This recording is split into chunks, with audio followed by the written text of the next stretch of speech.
Hi, I'm sitting in Malia, where I'm under lockdown. I've been wanting to do this video for some time now, and the lockdown has pretty much provided a perfect opportunity for me to do it. This is my fourth or fifth week of lockdown. I've lost count. I've been well, I'm lucky, I have a place to live, running water, the ability to buy food and a job to keep me busy during those weeks, so everything is good. Anyway, so I've cycle toured over 10,000 kilometers. I've spent almost a year living on the bike alone. And with that in mind, I just want to share a few thoughts on the gear I've been using, and particularly probably the most used gear that I have used. So let's get to it. The first one, my Helium 600 mountain equipment down sleeping bag. I love this bag. It's super light, super soft, just over 1,100 grams, packs down really well. The coldest night I had was just under freezing, and it kept me super toasty and warm. It's rated to about -8 degrees below, I think. It's not the cheapest sleeping bag out there, but it's not money wasted either. Number 2, the brilliant MSR Hubba NX tent. I find it incredibly easy to set up, takes what, 5 minutes or so. I love that it's freestanding, which means you can put it up anywhere. There's no need to peg it to anything on the ground for it to stand. It comes in at just over 1,500 grams. This is what it packs down to. It's a two-man tent, and as a solo cyclist, I was very happy with the space you get once it has been set up. With the fly sheet over the top, you also have the ability to set up a vestibule on either side of the tent, which I used for bag storage, put my bags there, or wet gear when it was rainy, put the wet stuff on the one side, or sometimes when I had to cook when it was raining, just under the vestibule. I also have the footprint for the tent, just to keep it safe and it doesn't tear at the bottom. It's not the cheapest tent out there again, but I'd say it's definitely worth what I paid for it. It's endured some heavy weather. It's kept me dry and warm, wet, windy, heavy rain.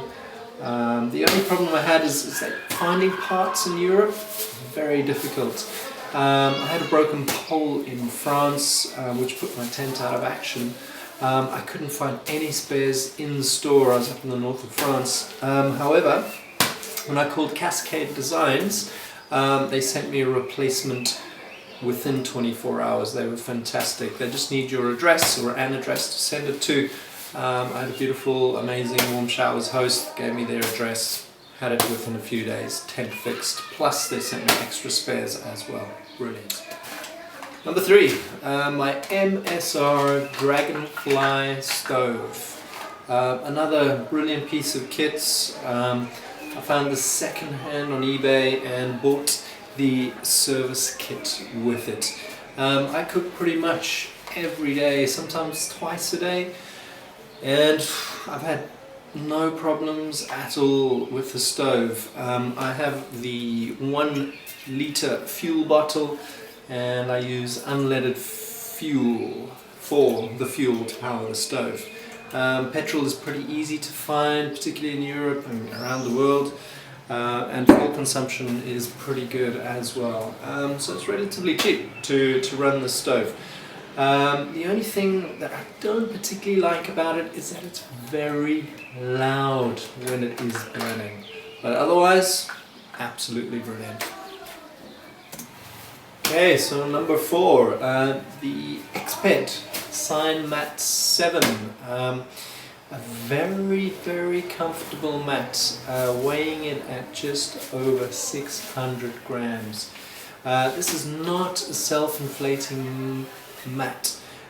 You pump it up with the integrated pump, and you need to deflate it before you pack it away. It is a bit of a hassle sometimes, and there were times where I wasn't in the mood to do it, but you have to do it anyway.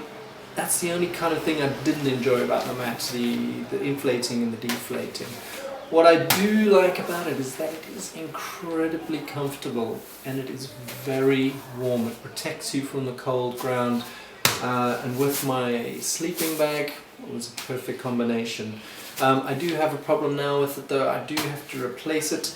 The seams on the baffles have split. I think it was from the humidity I experienced in Portugal, rain every day, and there must have been some water that got inside. I think when I cleaned it as well. It's 8 o'clock, everyone's doing the clapping thing.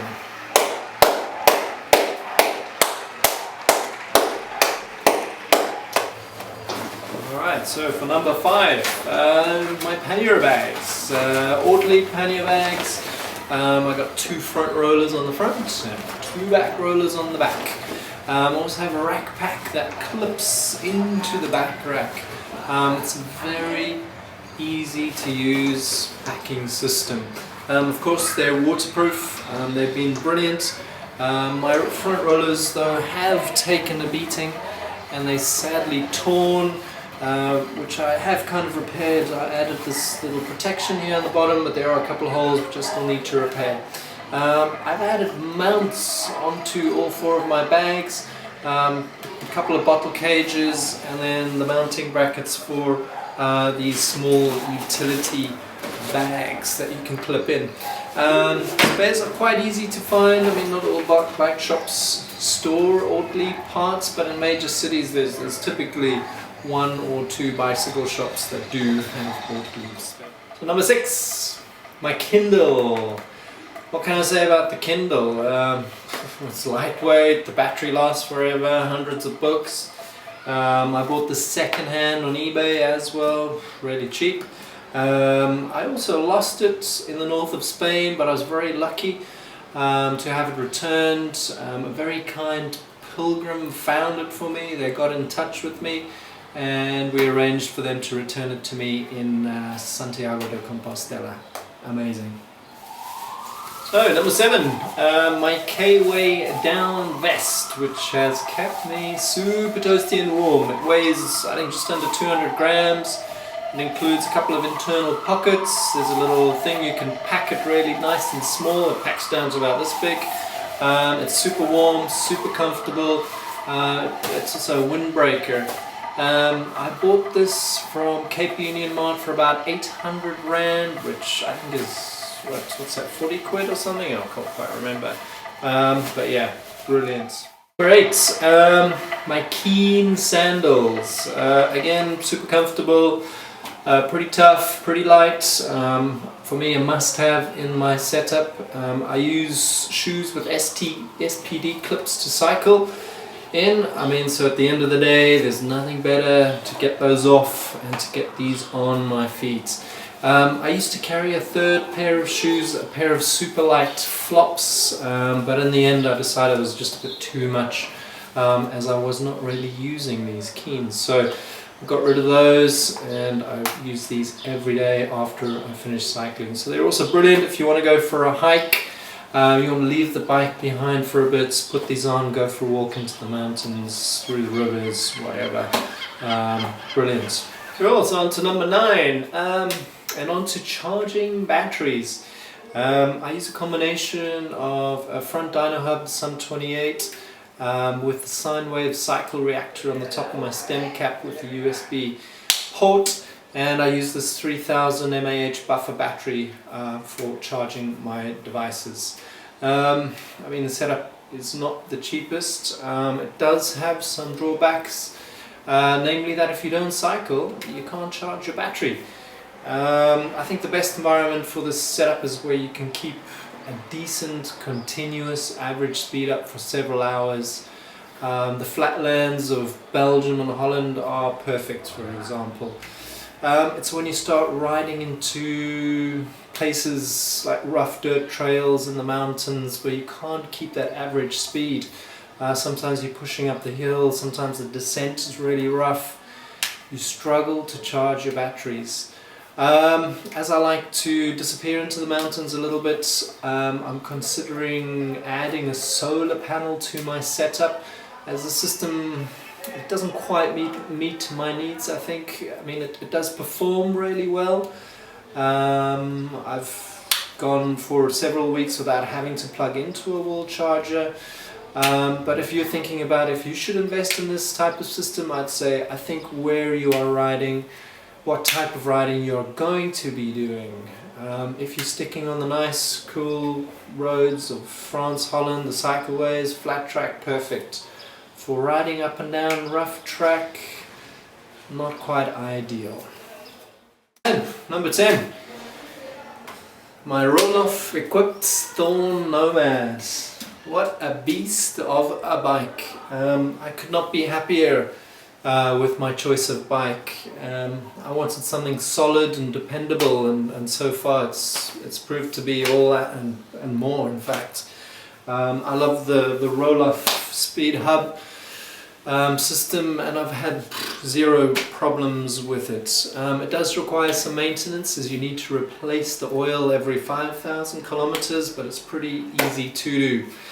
Finding the oil change kit can be a challenge. They can cost up to 20 quid a pop, so you do need to keep that in mind. I think my bike weighs in at about 15, maybe 16 kilograms, which is quite heavy, but it's taken everything I've thrown at it so far. It's not the cheapest of bikes again, but worth every penny. So, that's my evolving list of top 10 items which I use on tour. I hope you find it useful, and remember to click the thumbs up or the thumbs down button below, and subscribe and comment if you want. Thank you, and hope you enjoyed.